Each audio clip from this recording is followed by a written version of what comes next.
അപ്പോൾ ഗൈസ് ഞങ്ങളും വിസിറ്റ് ചെയ്തു. എവിടാണ്? സാമ്പ്രാണിക്കൊടി. സാമ്പ്രാണിക്കൊടി എവിടാണെന്നറിയാമോ? കൊല്ലം ജില്ലയിലാണ്.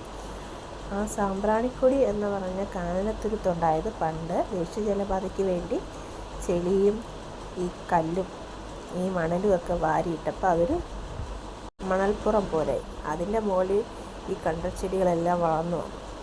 അപ്പോൾ അതൊരു വിശാലമായ കാനനത്തുരുത്തായി. ഇതാണ് നമ്മുടെ കൊല്ലം ജില്ലയിലെ സാമ്പ്രാണിക്കൊടി. Must visit പ്ലേസാണ്. അവിടുത്തെ ടിക്കറ്റ് ചാർജ് 150 രൂപയും പിന്നെ അവിടെ ചെന്നിട്ട് കടൽ നടുവിൽ കൂടെ പോകുന്നതിന് ഒരാൾക്ക് 100 രൂപ വെച്ചും വാങ്ങിച്ചു. നല്ലൊരു എക്സ്പീരിയൻസ് ആയിരുന്നു.